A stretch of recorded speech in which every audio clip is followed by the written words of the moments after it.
Hello everybody and welcome back to the channel. My name is Nuno from Meeples and Mysteries. This is John. Hello guys! Yeah! And today we're just going to give you a small news about the Mensa Select Awards. And what can I tell you, this is going to be a bit tongue-in-cheek. I'll try to do the news like that, so don't take my opinion as something really serious. By the way, the Mensa Select Awards, I don't really know anything about it. This is my first time seeing it. I know a lot, man! Johnny! Know a lot about everything, so don't worry. So what do I know about this? This seems to be a convention, some kind of a convention for members only.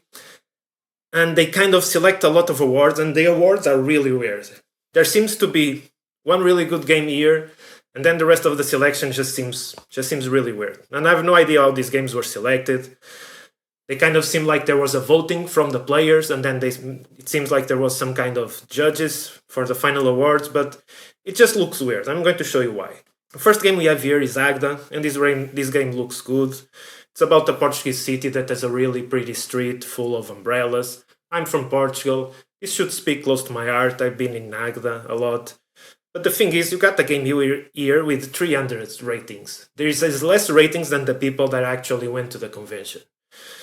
So what's going on here? 6.9 is not a bad score, but it's weird that they are selecting games like this. And I'm sure this probably is a good game, although I'm not sure it deserves an award. It probably doesn't bring anything new to the table.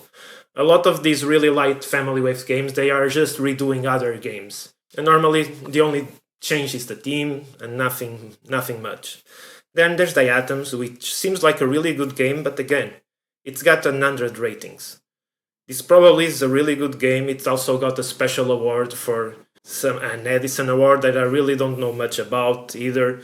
And it might be a good, interesting game, but things get really weird just in a moment. Before that, with Utan. Utan is a game that is getting some good reviews out there, although, again, it doesn't seem to bring anything new to the table.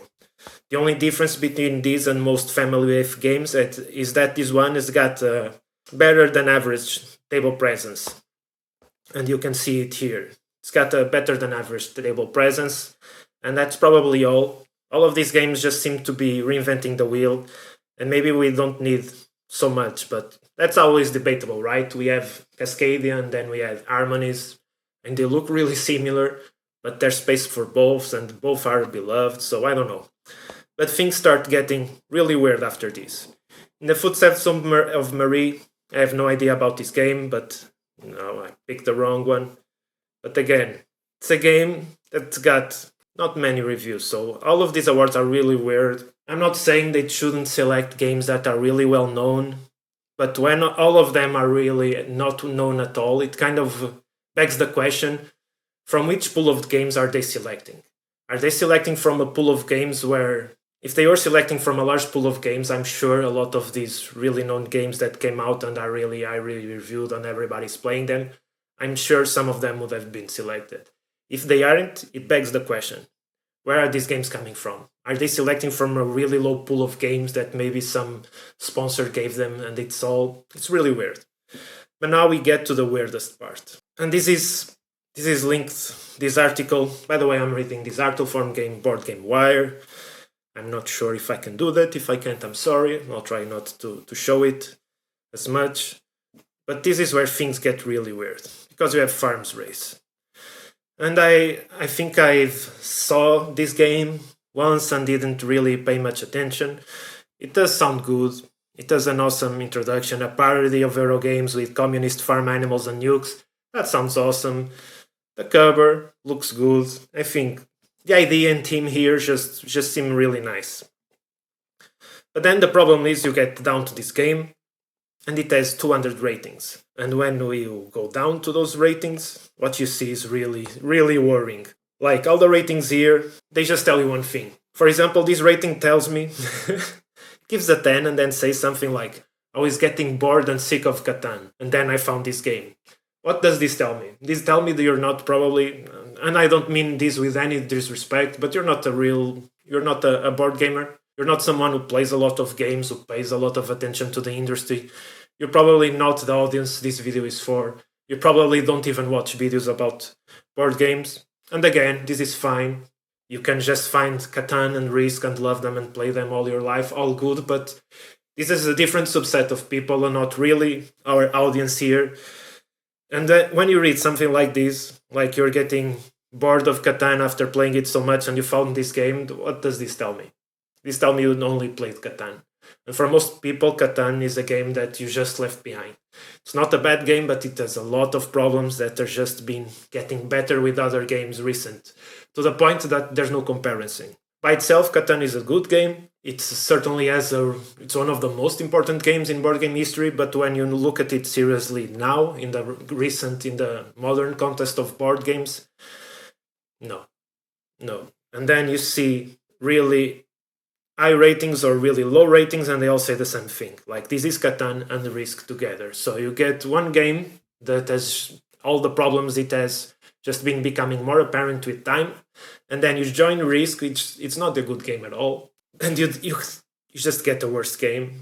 So all the good and the bad, they just say the same thing. Like, this one says it's the worst parts of Catan and Risk. And then this just says the same, love it. I'm a huge fan of Catan and Risk, and this is a mix of the two. Like, this game just seems so bad. I mean, it could be good in certain contexts, but this just looks really bad. And considering all the other games that they selected, and then they select this one game, I don't know, this just seems really bad. It seems really bad. Again, this is tongue-in-cheek.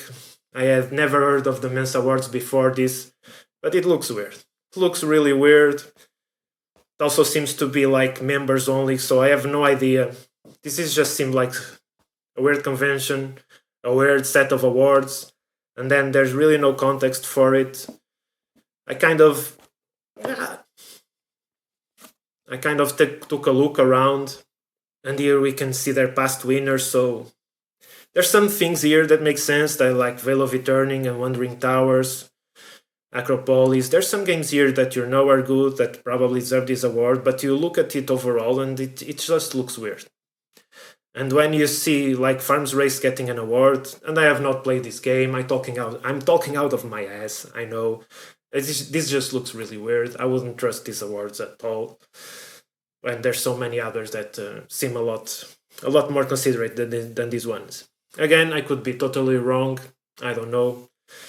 An interesting thing we have here, we have all of these games selected by BGG rating.